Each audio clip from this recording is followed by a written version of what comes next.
Là, vous conduisez avec un verre. Là, on en a 2, on est à 0,5. Là, on est à 0,8, on en a 4. Accéléré ou pas? Un petit peu quand même. Et là, on est à 1,2 g. Et on va tourner à droite à la prochaine intersection.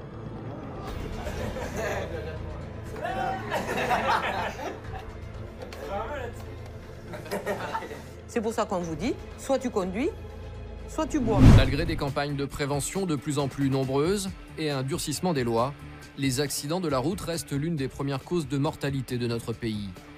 Et s'il est bien une population qui est particulièrement touchée, ce sont les jeunes. Alors, pouvoirs publics et associations ont décidé de prendre le problème à bras-le-corps. T'as déjà conduit un scooter ou pas? Non, tu vas trop vite, tu vas trop vite. Aujourd'hui, la sécurité routière a organisé une journée de prévention auprès de jeunes apprentis. Et le premier exercice pratique des formateurs est très concret pour ces jeunes qui ont l'habitude de se retrouver pour des apéros prolongés. On va imaginer que ça, c'est une bouteille de whisky. Ouais. Et tu vas me servir un whisky, comme si j'allais prendre l'apéro chez toi. Genre comme moi je dose ou... Bah ouais, bah ouais.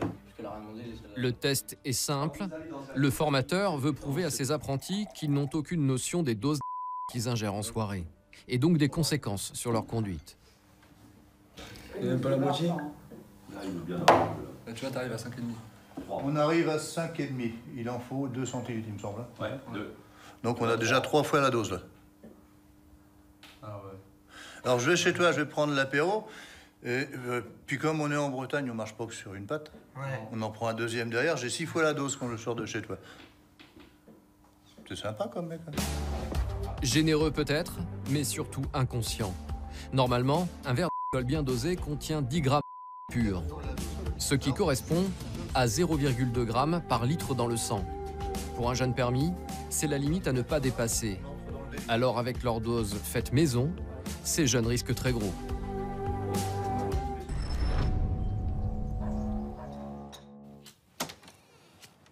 Bonjour madame, vous êtes bien la mère de Frédéric.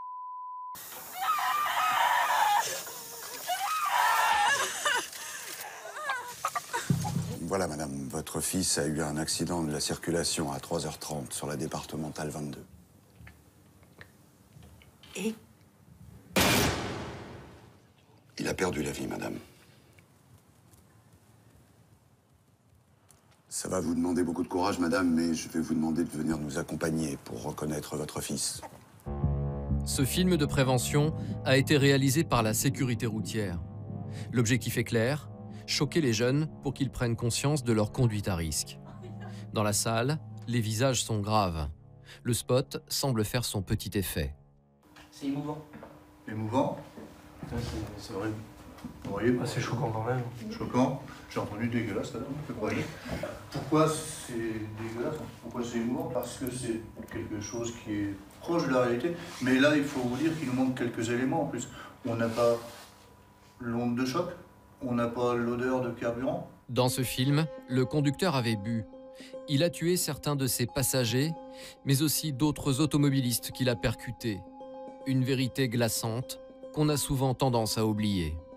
Tous ceux qui meurent dans un accident de la route ne sont pas forcément responsables de ce qui leur arrive. Imagine que c'est toi le conducteur de la voiture, ouais, et ton meilleur pote à côté de toi, il reste handicapé à longueur de temps. Voilà. Surtout en plus, si t'es mineur, après, c'est les parents qui prennent tout aussi en plus. Et notre responsabilité vis-à-vis de l'école, elle est là. Rester responsable de ce qu'on fait pour éviter d'être mis dans des situations telles que celle-ci. Si vous avez un de vos potes qui conduit et qui est bourré, ne montez pas avec lui. Faites en sorte que vos parents soient tranquilles. Ils vous feront peut-être la tronche parce que vous allez les réveiller de bonne heure, mais ils seront contents de vous avoir, contrairement à la dame tout à l'heure, qu'on voit qui descend puis qui apprend que son fils est mort. Quoi. Mais la démonstration ne s'arrête pas là. Un simulateur de conduite va maintenant permettre à ses apprentis de tester les effets de en temps réel.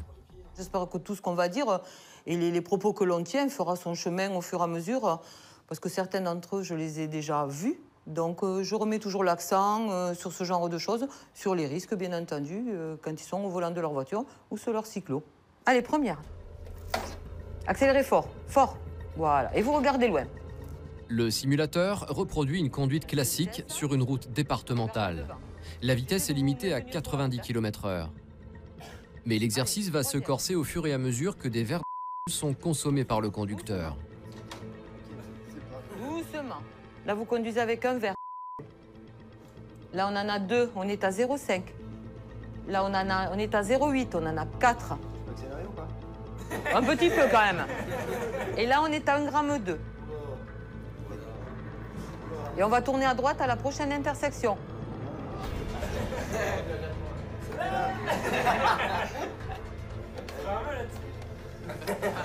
C'est pour ça qu'on vous dit, soit tu conduis, soit tu bois. Mais on ne fait pas les deux puisqu'on est là. D'accord ? Si cette simulation en jeu vidéo déclenche des rires dans la salle, c'est qu'elle reste dans un monde virtuel.